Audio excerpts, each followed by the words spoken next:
It's November 28th here in Seoul, and I'm Kim Dami. We begin with these stories making the headlines at this hour, starting with the temporary ceasefire between Israel and Hamas. 11 more hostages, including 3-year-old twins, are now back in Israel. Qatar says Israel and Hamas have agreed to a 2-day extension to the current truce, with Hamas' commitment to freeing another 20 women and children over the next 2 days. We are less than 24 hours away from the voting that will name the host of the 2030 World Expo. South Korean delegates and business leaders led by Prime Minister Han Duck-soo are making a last-minute pitch in Paris on the eve of the voting to bring the 2030 edition to Busan City. North Korea claims its military spy satellite has taken photos of the White House, the Pentagon, and nuclear aircraft carriers docked at a U.S. naval base, while a UN Security Council meeting on North Korea's satellite launch ended with no conclusive result. The truce between Israel and Gaza has been extended for an additional 2 days. That is until Thursday morning Israel time. Now, under the agreement, 10 hostages will be released by Hamas each day. Our Choi Min-jung leads our coverage this morning. The 4-day humanitarian pause in Gaza, which was set to end on Tuesday, has been extended for another 2 days. Qatar's foreign ministry confirmed the agreement on Monday without giving too much detail. A senior Israeli advisor said Hamas will release 10 hostages each day under the terms of the agreement. The White House said it welcomed the extension. Now, in order to extend the pause, Hamas has committed to releasing another 20 women and children over the next 2 days. We would, of course, hope to see the pause extended further, and that will depend upon Hamas continuing to release hostages. U.S. President Joe Biden also released a statement stressing that related parties would take full advantage of the pause in fighting to increase the amount of humanitarian aid moving into Gaza. Biden also vowed to continue U.S. efforts to build a future of peace and dignity for the Palestinian people. UN Secretary General Antonio Guterres described the extension as hopeful, but warned that it still does not give enough time to meet humanitarian needs in Gaza. It's a glimpse of hope and humanity in the middle of the darkness of war, knowing that even with that additional amount of time, it will be impossible to satisfy all the dramatic needs of the population in Gaza. On the 4th day of the truce on Monday, the Israeli military confirmed the release of an additional 11 Israeli hostages. Qatar's foreign ministry said the hostages include 3 French citizens, 2 German citizens, and 6 Argentinian citizens. Over the first 3 days of the truce, Hamas released more than 50 hostages, mostly women and children. Israel freed over 100 Palestinians from prison. Choi Min-jung, Arirang News. It's now less than 24 hours before voting takes place in Paris to decide the host of the 2030 World Expo. Now, with a close race expected down to the final day, the South Korean government is doing all it can to garner any last-minute votes. Our Lee Seung-ja has more. Busan is ready. It's the theme of Busan's campaign to bring the 2030 World Expo to the southeastern port city, and the message the South Korean delegation is trying to deliver to the voting members of the Bureau International des Expositions. The delegation, led by South Korean Prime Minister Han Duck-soo and business leaders, are making a last-minute pitch in Paris before the voting takes place in the city on Tuesday. Many expect a very close race until the very last day, with Saudi Arabia's Riyadh in the lead so far. However, the South Korean government is hoping that if the Saudi capital cannot receive the 2/3 of the votes it needs to win, it will lead to a runoff vote where South Korea could potentially take a large chunk of the Rome votes to win the bid. If 2/3 of all 182 member countries, totaling more than 122 votes, are obtained in the first round, the winner will be announced. It may be a two-way race despite Rome, Italy being one of the candidates, as Italian media outlet La Repubblica reported that the Italian Prime Minister Giorgia Meloni did not take part in the General Assembly in the French capital. Ahead of the secret vote, each candidate country will also be given time for a final 20-minute presentation. Former UN Secretary General Ban Ki-moon is said to be one of these speakers representing Korea. And according to officials, Prime Minister Han is pushing to highlight the country's vision to transform the World Expo into a platform addressing humanity's challenges, including war and conflict, the digital divide, and climate change. The results of the vote will be announced sometime between midnight and 1 a.m. Wednesday, Korea Standard Time. Lee Seung-jae, Arirang News. So all that's left now is the running candidates' fifth and final presentations ahead of the voting. And then there'll be a secret ballot using electronic voting, which shouldn't take more than 20 minutes. Our Lee Eun-hee tells us more. The host city of the World Expo 2030 will be selected on Tuesday by the member states of the BIE at its 173rd General Assembly held in France. The meeting is scheduled to start at 9 in the morning with Expo progress reports. Then in the following order, the Republic of Korea's Busan, Italy's Rome, and Saudi Arabia's Riyadh will give their fifth and final presentations on their Expo projects for about 20 minutes each. Following this, the 182 member states will cast their sole votes for the World Expo 2030 host city. A candidate must get 2/3 of the votes cast to be selected outright. If no candidate achieves this target, there will be a second round of voting after the third-placed candidate is eliminated, and the winner of a simple majority will be selected. The voting is scheduled for 4 p.m. local time, midnight on Wednesday in South Korea. Shortly after the voting is completed, the results will be revealed through the BIE's official account on X, formerly known as Twitter. Professor Lee Shin-hwa from Korea University shared with Arirang News her hopeful speculations on what message the final presentation should convey at this stage of the bid. Although Riyadh's bid, backed with a budget of over 7 billion euros, will not be easy to beat, Professor Lee said that she hopes Busan's representatives will give inspiring speeches and share the city's hopeful energy with others. I'm hoping that Busan will be able to show its convening power to other candidates through its own success story in terms of economic, political, and cultural development. Events like expos act as a learning platform where countries share their unique potential and hold a national discourse. I believe Busan is a perfect place to be a bridge for other cities to share their success stories and vision. Amid growing interest in who will be on stage for the final presentation, internationally influential individuals are expected, with people anticipating mentions of BTS to Ban Ki-moon, the former UN Secretary General. Lee Eun-hee, Arirang News.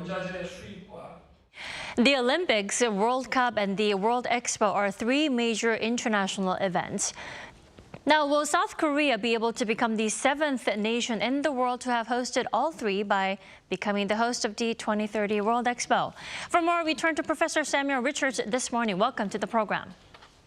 Yeah, thanks for having me. Thanks for joining us. Professor Richards, what do you think South Korea has done well to really appeal Busan's suitability as the host ahead of Riyadh and Rome? What do you think?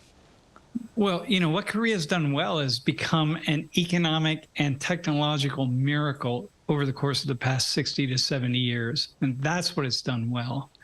And then managed to share its fascinating culture with the rest of the world. And this has been the foundation of Korea's soft power. And there's nothing more valuable than soft power when it comes to the bid for World Expo 2030. You cannot put a price on that. But if we want to get specific, Korea has proposed an incredibly forward-thinking Expo 2030. And Korea's proposal is grounded in giving countries around the world access to some of the most important Korean businesses and technologies. Essentially saying, hey, would you like to see your country follow the path that our country has followed? And you can take the steps in moving in this direction. So follow us. We're going to show you how. And then, you have celebrities who have brought a great deal to this campaign. But, in the end, support for something like this is going to come down to economics and not culture. But the celebrities and people being involved are extremely important because they are the face of a nation in different ways. Definitely. Also, the faces of the soft power you just mentioned. Now, on top of that, President Yoon Suk-yeol has been on out on a diplomatic run, holding summit talks with the leaders of around 100 countries for the past year and a half. Now, that must have helped to tout Busan as the most, appropriate host city. That probably has helped a lot as well, right? Yeah, so there's nothing like one-on-one conversations with world leaders and their immediate staff. And this has been happening for many months, but in particular the past several weeks. I saw this in Paris when I was there, and I had the opportunity to speak with numerous diplomats and their staffers on a variety of issues in a variety of countries. And I had the opportunity to ask them what was important to them when it came to World Expo 2030 and what they wanted to see the host country offer. And I received a variety of responses, but what I saw was the importance of speaking to people one-on-one. And so, the other day I watched a video of President Yoon's dinner with King Charles in England, and I was struck by how valuable it is to see the Korean president engage world leaders in this way.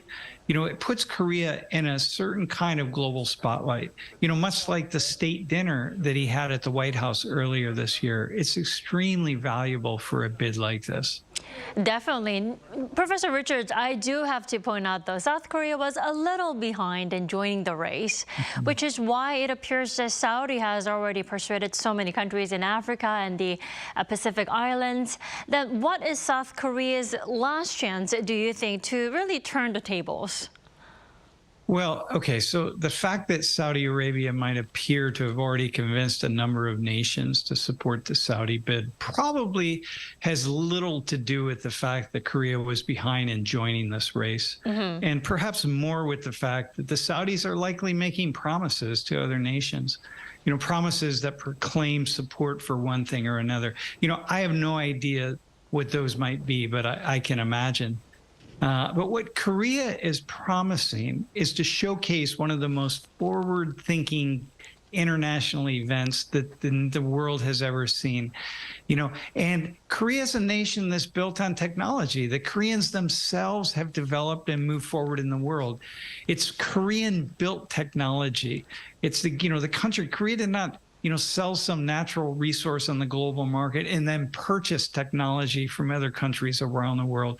Korea paid for everything that Korea is with brains and sweat as their most important natural resource. So, if nations can look past short-term promises and look at longer-term possibilities, then I think that we'll see, certainly, if Korea doesn't win, we'll see a runoff, which I think will be in Korea's favor.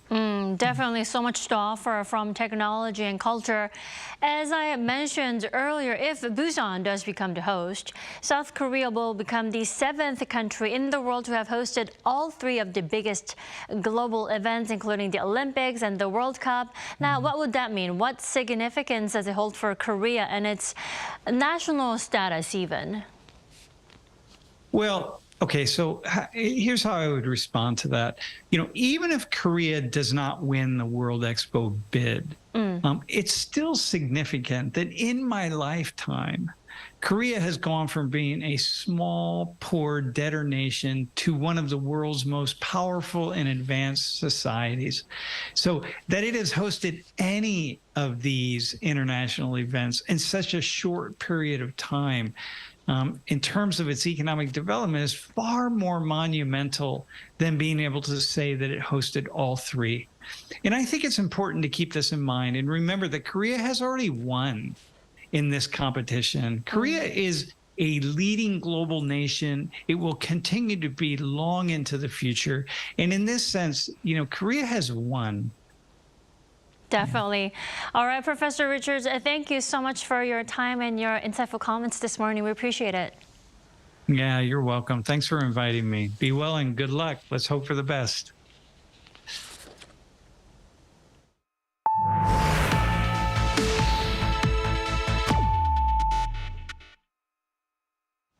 A UN official has called North Korea's recent spy satellite launch a serious threat to aviation and maritime traffic. Assistant Secretary General for the Middle East, Asia and the Pacific, Khaled Kirari, made the remarks during a UN Security Council session on the launch on Monday. South Korea, the U.S. and others condemned the launch as a violation of UN Security Council resolutions, banning the regime from any launch using ballistic missile technology. But the session failed to produce any joint statement due to opposition from China and Russia.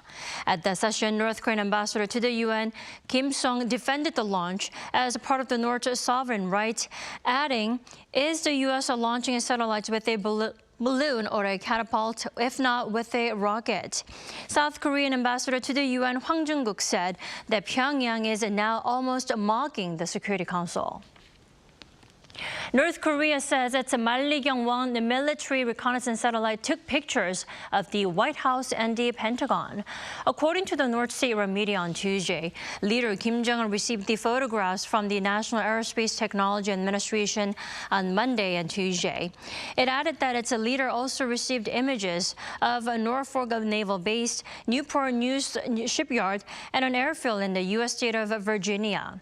The North says it has taken images of major military bases in South Korea and the U.S., but has not made any public. And following the North's announcement to terminate the 2018 Inter-Korea military agreement, North Korea is now rebuilding its guard posts and bringing back heavy firearms along the border, which had been taken down under that military pact. Our Lee Kyung-eun has the details. The South Korean military has detected that North Korea has recently been working to restore its guard posts in the demilitarized zone, right after it announced last week that it will restore all military measures and terminate the September 19th Inter-Korean military agreement. North Korea declared the complete abolition of the September 9th military agreement on November 23rd, and since November 24th, the regime has been implementing measures to restore its military activities. Pictures revealed by the military on Monday showed that North Korea has dispatched soldiers and heavy weapons to restore its surveillance posts near the inter-Korean border. North Korean soldiers were also spotted on guard duty at night. Under the 2018 Inter-Korean military agreement, North Korea destroyed 10 out of its 11 guard posts near the border as part of efforts to reduce tensions. However, restoration efforts are now being seen at all 11 guard posts. The military added that North Korea's provocations have worsened near the maritime border as well, as the number of open coastal artillery gun posts has significantly increased. South Korea's defense ministry says the military will be fully prepared to immediately implement countermeasures.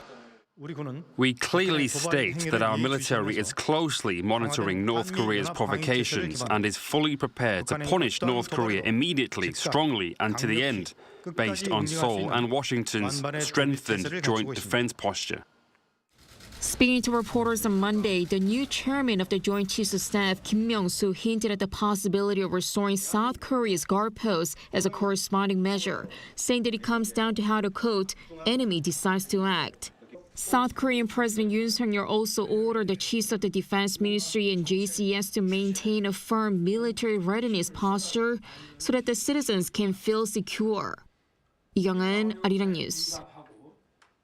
The number of young people in South Korea is dwindling at a rapid rate as more of them are choosing to stay unmarried or not have children.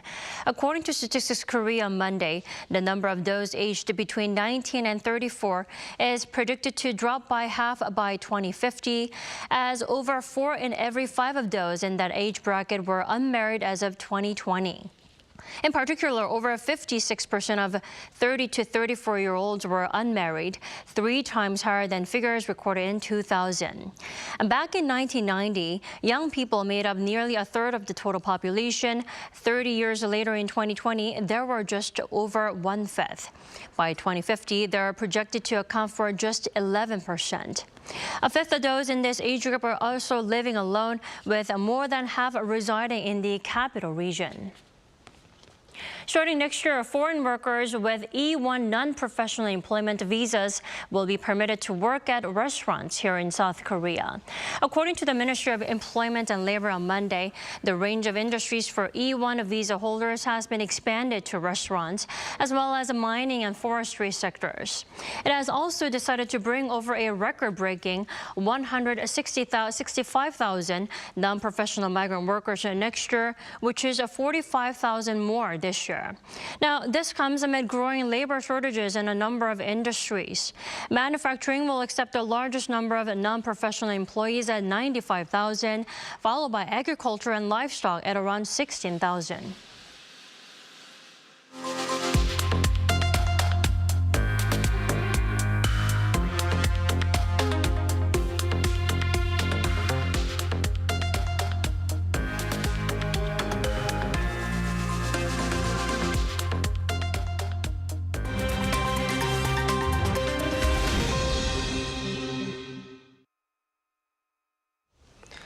Good morning. I'm Kim Si-young. We now turn over to stories from around the world. We begin in New Zealand, where the country's new Prime Minister, Christopher Luxon, was sworn into office on Monday. His new government says it plans to repeal the strict tobacco restrictions that were only approved last year. The coalition government was formed last Friday after long negotiations between Luxon's National Party, the Libertarian ACT New Zealand, and populist New Zealand First. Luxon says his top priority was improving the economy, promising to deliver tax cuts and training more police officers. But it also plans to scrap the banning of cigarette sales next year to anyone born after 2008, a legislation that only passed last year by the previous centre-left government under former Prime Minister Ardern. Now moving over to the US, where the suspect in the shooting of 3 Palestinian-American students in Vermont pleaded not guilty to 3 counts of attempted murder in the second degree on Monday. The 48-year-old suspect, Jason J. Eaton, is accused of shooting the 3 men on Saturday close to the University of Vermont campus following a Thanksgiving holiday gathering. Authorities say the suspect approached the students and fired off at least 4 rounds before fleeing the scene. All 3 remain in hospital, and the U.S. Attorney General said the FBI is investigating whether the shooting was a hate crime. Now moving on, ahead of COP28 climate summit, the World Health Organization published a press release on Monday voicing the urgency of taking climate action to mitigate the impact of climate change on global health. The WHO quoted a 2023 IPCC report that showed nearly half the global population, about 3.5 billion people, are living in areas of high vulnerability to climate change. WHO figures also show that in the past 2 decades, heat-related deaths in the global elderly population of over 65 years have increased by 70%. The WHO said a record number of health ministers will be attending COP28 and that the global health community is demanding a commitment to building resilient health systems, reducing emissions, and prioritizing health. Lastly, in Peru, local authorities on Monday conducted the country's 4th massive illegal drug burn this year. Peruvian Interior Minister Victor Torres commented that they are incinerating around 19,215 kilograms of illicit narcotics, of which more than 50% is cocaine. Torres also announced that in 2023 alone, the Peruvian authorities destroyed 771 drug laboratories, 65 clandestine airstrips, and dismantled 115 criminal organizations in the narcotics trafficking business.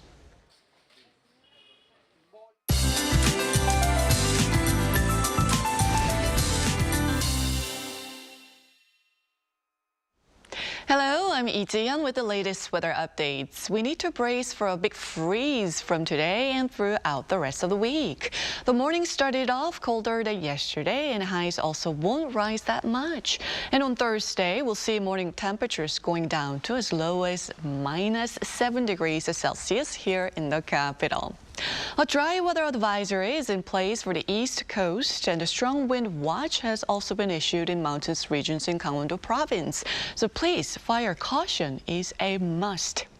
Afternoon highs should be 3 to 8 degrees lower than yesterday. Seoul tops out at just 3 degrees this afternoon, but not much to complain about for those in Busan and Jeju, topping out at 12 and 13 degrees respectively.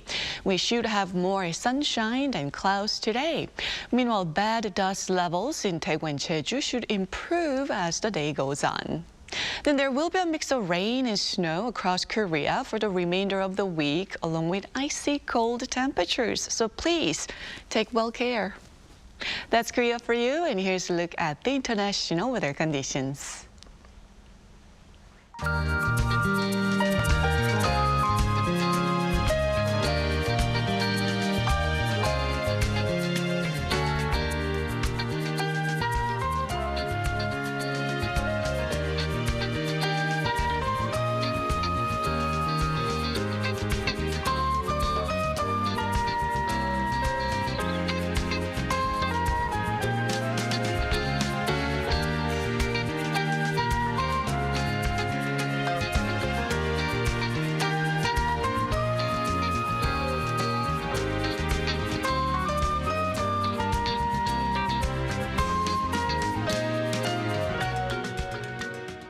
We thank you for watching New Day at Arirang. We'll be back tomorrow for Wednesday's edition at the same time, 9 a.m. Korea time.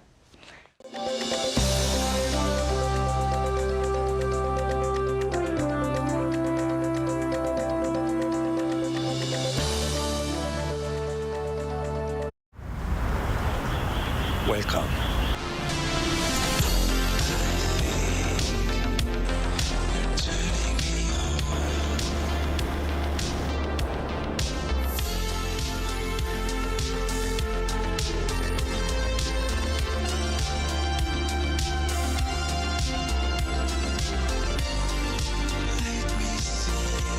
(24시간) 불이 꺼지지 않는 나라.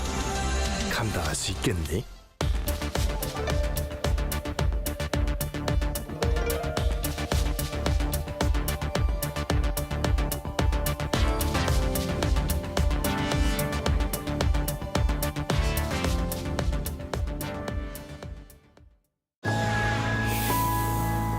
Ireland, like Korea, is a very outward-facing country.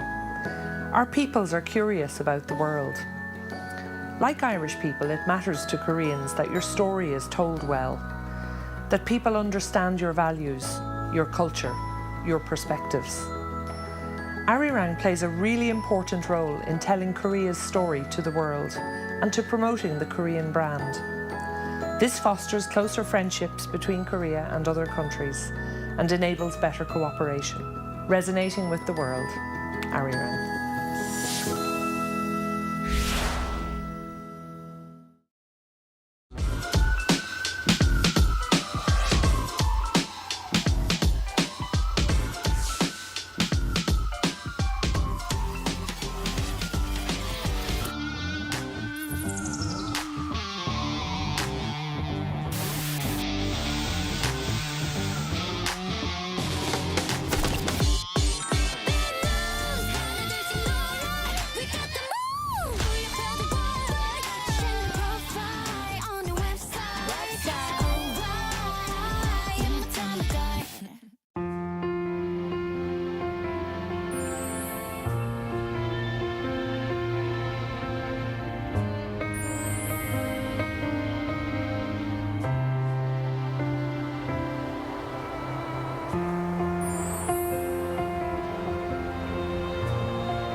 한국에 오면 먹어야죠.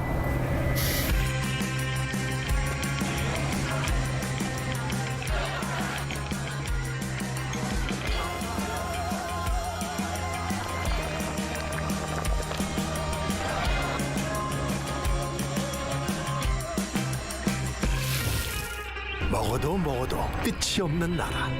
감당할 수 있겠니? 하나, 둘, 셋. Hey, Mr. Cupid, make sure you listen to what I say. I may be stupid or quite naive.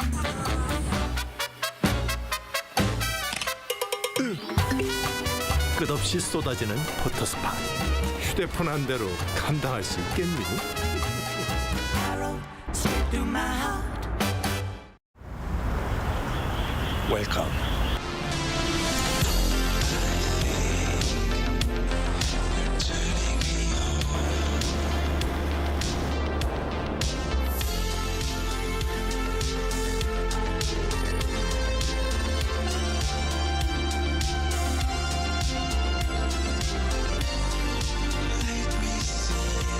(24시간) 불이 꺼지지 않는 나라. 감당할 수 있겠니?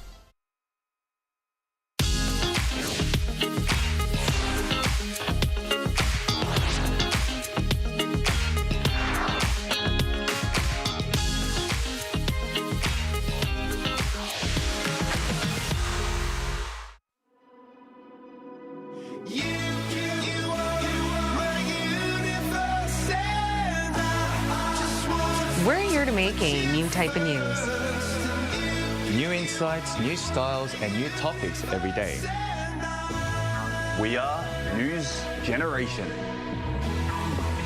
Making news just for you. It's November 28th here in Seoul. I'm Shin Yoon, and you're watching News Generation. Joining me in the studio is Park Ki-hoon. Thank you for having me. Good morning, and Walter Lee. Lovely to be here. Now, both are here to speak on behalf of people in their 20s and 30s. As usual, let's start with our news feed, which covers different hashtags and news items that have been trending on social media over the past 24 hours. One way to commemorate the end of the year here in Korea is watching the annual Blue Dragons Film Awards, which looks back at the best films and actors of the year. This year's 44th Blue Dragon Film Awards came to an end on Friday. Another remarkable finish to note is actor Kim Il-soo's hosting. The Korean actress has been hosting the film award ceremony for the past 30 years since 1993. As the weather is getting colder here in Korea, the number of flu patients is on the rise. The KDCA found the proportion of patients with flu symptoms in the third week of November was 37.4 out of 1,000. This figure was around 6 times higher than what officials normally call flu season, and among the 6, most were aged 7 to 12. Generative AI is stepping into most areas of life, even religion. Here in Korea, there's a growing demand for a generative AI app that can answer questions related to one's faith or religion. One app called Choan amassed up to 40,000 new subscribers in a single month. Among those, 60% were in their 20s and 30s. Now, many who use these religion-based generative AI apps call this their AI god or AI pastor, mainly because they can comfortably ask questions that they refrain from asking their actual pastor because it could be a bit too personal or even inappropriate. These generative AI apps reportedly give out solid answers to deep questions as well. And here's a few questions asked, such as, why did God give me bad parents? Did Admiral Lee Sun-shin go to heaven? Do we need to pay actually for offerings? And users rated the quality of answers given with 4 out of 5 stars. And here in the studio, I don't know about you guys, but I was quite fascinated to hear this news story, to see generative AI step into realms where I thought only humans would be, like religion. What were your thoughts on that? It kind of reminds me of that, 8 ball that you would shake and you'd be like, oh, am I going to win the lottery? And it says, ask again later. That kind of reminds me of this situation, but I guess now with technology. But, it was only a matter of time before we started seeing AI gods probably striking down on us. And I'm sure there are some conspiracy theories out there that an AI overlord will come down on a certain day to punish the human race. But honestly, as a non-religious man, I don't personally care, but for the sake of conversation, I do think it is quite silly. I think it takes a lot of the meaning out of religion. So I don't think this is the right way to go for religion. But I guarantee, and I also predict, that it will only be a matter of time before we start seeing AI cult leaders, as an example, people, and this can be very dangerous. And as we know, AI is still in the works. It's still got a lot of catching up to do with the world, and they could be spreading words and, I guess, things that are untrue or false. False, and that's a hint to our discussion topic of the day. Now, what about you? What were your thoughts? I wouldn't be surprised to see AI pastors preaching at church very soon. But it does seem a little scary that AI is taking over a lot of human-related activities, for better or worse. And I think we really need to be careful as to how much influence it will have on our daily lives and not to be too dependent on it just for now. However, if AI stepping into religion helps more people, especially the younger generation, get the answer they deeply want, yeah, I'm all for it. But I do agree with Walter. There will be definitely people who will manipulate this and take advantage and eventually create a new cult or even a new type of religion that will brainwash a lot of people in the wrong direction. Exactly. So I'm a little worried at the same time. I think that's always the tricky thing with AI. Number one, it could be really efficient and really effective for you to answer questions in a really convenient manner. But if exploited, it could go too far. And that brings me to our main discussion topic of the day. Let's switch gears to find out what we'll be discussing today. Whether we can actually trust media outlets and news stories these days is a major concern across the world. And South Korea is no exception. My AI voice secretary will do the honors of explaining more in detail. Of the many pressing agendas President Yoon Suk-yeol has pledged to tackle, fake news poses a grave concern. Since Yoon was elected last year, prosecutors and police have repeatedly raided homes and newsrooms of journalists who have been deemed to be spreading fake news. Yoon's war against fake news has spurred concerns on the political front, though. Skeptics have pointed to how dangerous it could be for the government to determine what is fake and what is real. Nevertheless, fake news is posing grave concerns, especially with advances in AI technology, as we've mentioned in the news feed. Nowadays, we're seeing generative AI sometimes being exploited to make fake news stories, such as using deepfake technology to create images or videos that seem so realistic but are actually fake. And let's start our discussion here by analyzing how serious of an issue fake news is here in Korea. You know, in the past, fake news were made with a concrete purpose, usually in politics to kind of change the minds of the general public. But nowadays, people create fake news purely to just make a profit, making the matter even worse and even more serious as everyone is connected these days. And in turn, any type of news can spread across the globe within minutes. Just like, you know, any kind of stuff on social media, like the slick back dance as well, for example. But, you know, here in Korea, only 3 out of 10 citizens have faith and believe in the news. So according to a report released by Oxford University affiliate Reuters Journalism Research Lab, South Korea actually ranked 41st out of 46 countries researched, and they came last in the Asia-Pacific region. So that's low. It is a worrying concern. It is a worrying sign. And due to this lack of trust in the mainstream news outlets, many Koreans have turned their clicks to other social media outlets like YouTube and Instagram, which in turn, you know, exposes themselves to even more fake news. Exactly, Yoon, you brought up a really good point. I think the lack of trust for our journalists and media outlets out there are putting people more prone into looking at social media outlets where we see a lot of generative AI take part. Would you like to elaborate on that? Yeah, well, first of all, we're telling the truth, so you should listen to us. But yes, let me talk about more on a global scale, or just mainly what we see everywhere. I mean, this term was made more popular by the former US President Donald Trump. I mean, that's his main topic, his main word of every speech he made. But lately, it's getting harder to spot that fake news.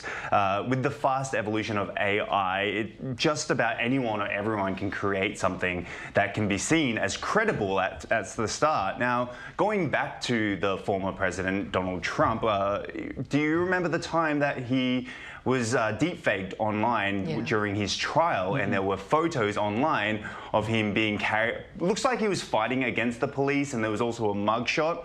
Now, that could be actually seen as quite dangerous because a lot of his supporters could have gone down to the courtroom and rioted, and who knows what they could have been up to. So these days, with the technology evolving and not knowing who to trust, it's very scary to see, where people are, or which side people are on when it comes to fake news. Exactly, and that's why we need to pour attention into how to better detect what's actually real or not. But pundits are saying that our generation seems to be the most vulnerable. Why is that so? Yeah, you're right. Many would think the older generation is more vulnerable to fake news, but it's actually the younger generation who lack the skills of distinguishing the difference between real and fake news. This is mainly due to our generation having more screen time, obviously, being the thumb generation in our daily lives. And spending more time online apparently reduces the ability to tell apart fake news because of the easy accessibility of social media, like I said before, and of course, multiple search engines like Naver and Taung, for example. So there are many different outlets and misleading content that really attracts the users, especially the younger generation, into misinformation, and later on this really kind of influences them to grow a sense of a strong belief in a certain concept, making them have a really polarized mindset. That's so true. Is another worrying sign. It's another worrying sign for society, and I think a lot of our people, like a lot of people from our generation, often share their stories like via Instagram or via Facebook, all on social media, saying, hey, did you see this headline?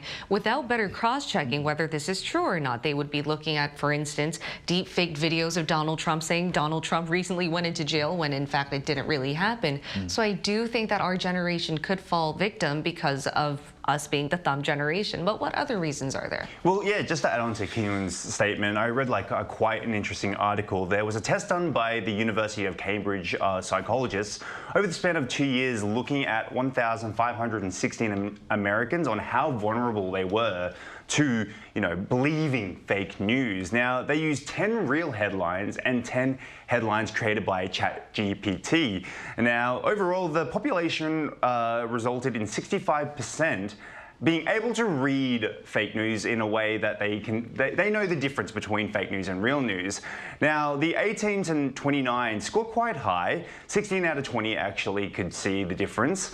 But more interestingly, the older generation, I'm talking 65 and upwards, actually scored higher than the younger generation. And this kind of adds on to what Ki-hoon said, is because the younger generation, including people like ourselves, are the ones who are always online, who are always on social media. And to be honest with you, it's hard not to avoid news on social media these days. And so that's why we're more prone to probably believing fake news than the older generation. But that's quite worrisome because, as Ki-hoon mentioned before, our level of trust towards media is already so low, and if we see such fake news prevail on the internet, we're going to continue fall victim, and our mistrust is going to pile on. It's going to be a snowballing effect. So to better understand what we can do to tackle this situation, we're now going to include an expert in our talks. Stay tuned for our live interview.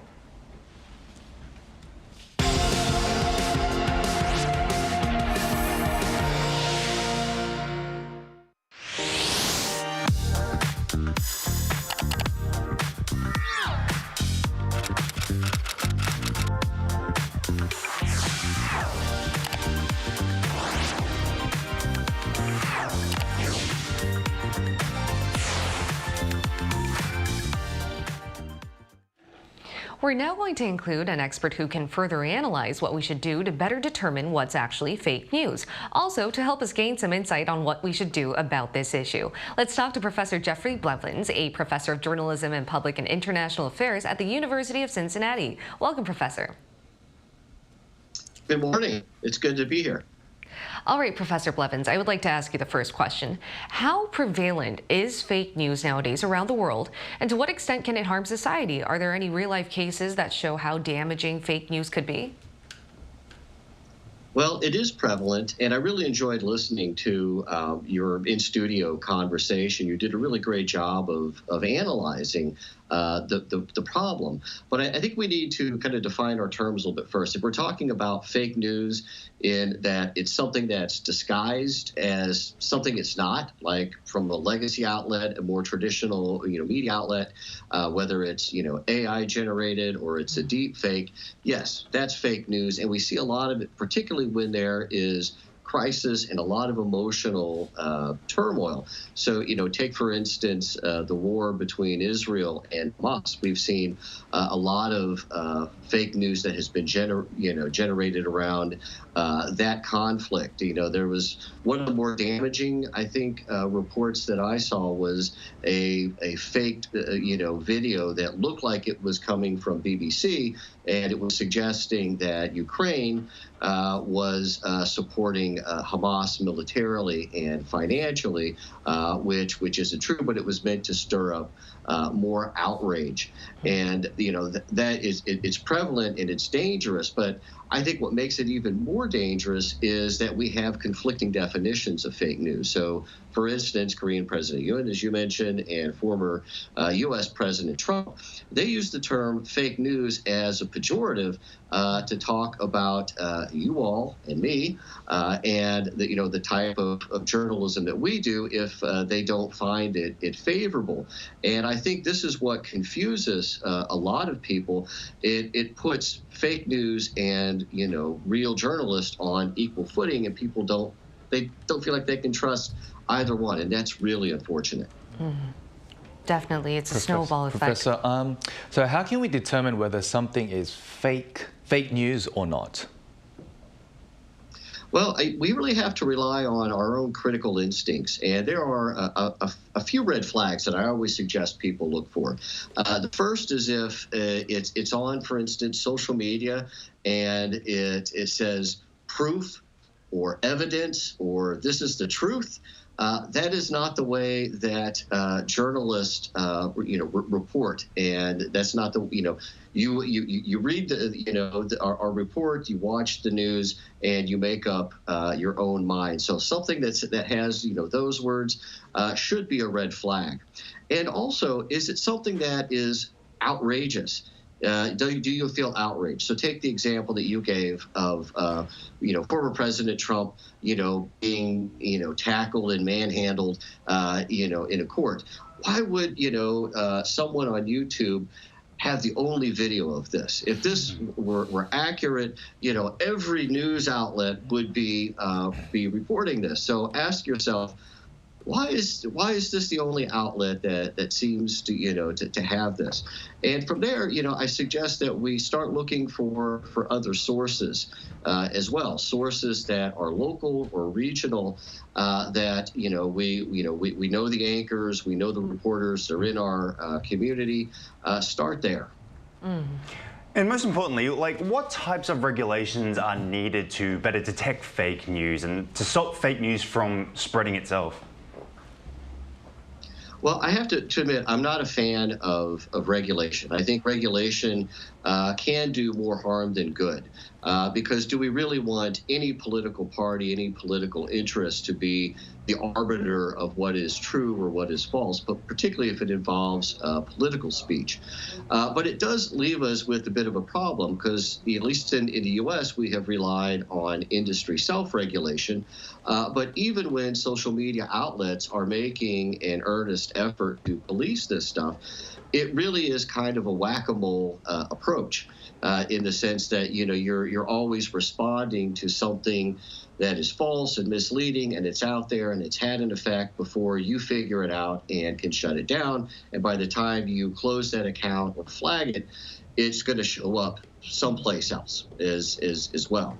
So there's not much that you can do about it that way, although I still think it's good for the industry to make a good faith effort. But if they were regulated, say like, okay, you have to, prove the veracity or, of all the content that's posted by third-party users, well, then social media really is no longer social media anymore. One of the things that's great about social media is that it is immediate, right? And it has helped, actual journalists and citizen journalists to do really good reporting, where they can be in places and can live stream and show things that are happening now. So we could do more harm than good, I fear, by requiring some type of industry regulation as well. I think the only regulation I think I like would be self-regulation, and by self-regulation I mean each of us practicing our own, critical media literacy skills, and whether that's, questioning, hey, just because a celebrity posted this doesn't mean it's true. A celebrity is not the same as a journalist. Also, something going viral, something being popular does not necessarily mean accuracy as well.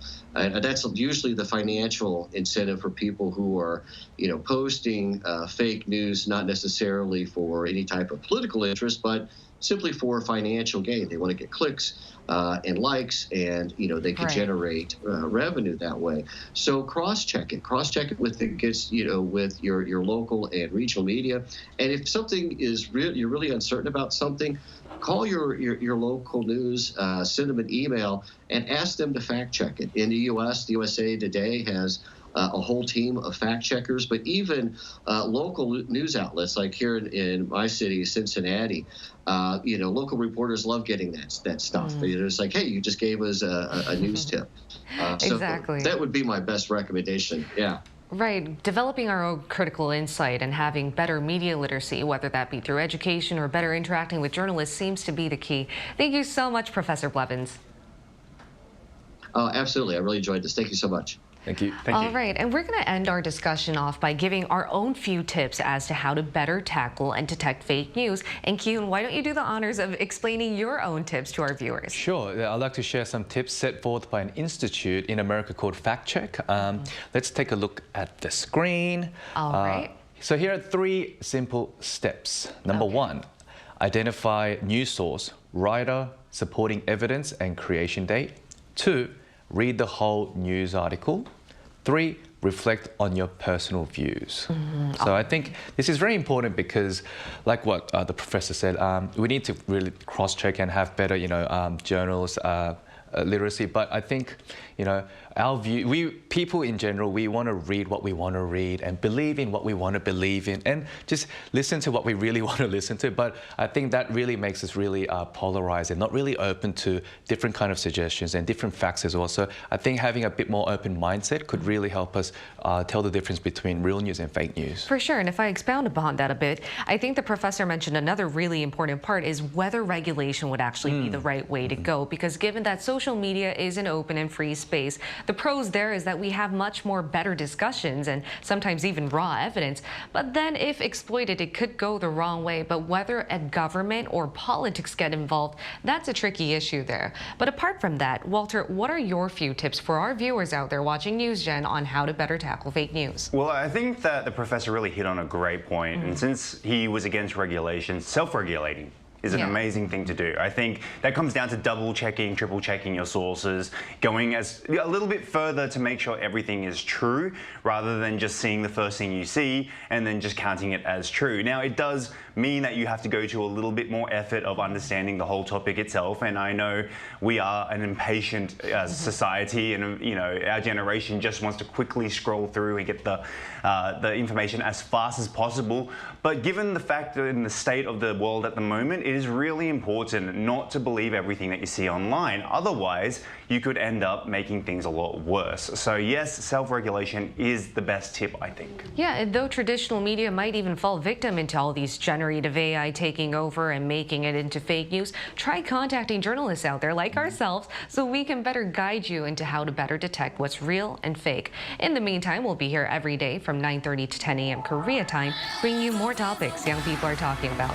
Special thanks to Park Ki-hoon. Always a pleasure. And Walter Lee. Lovely to be here. All right, thank you everyone for watching. We'll see you tomorrow. We are News Generation.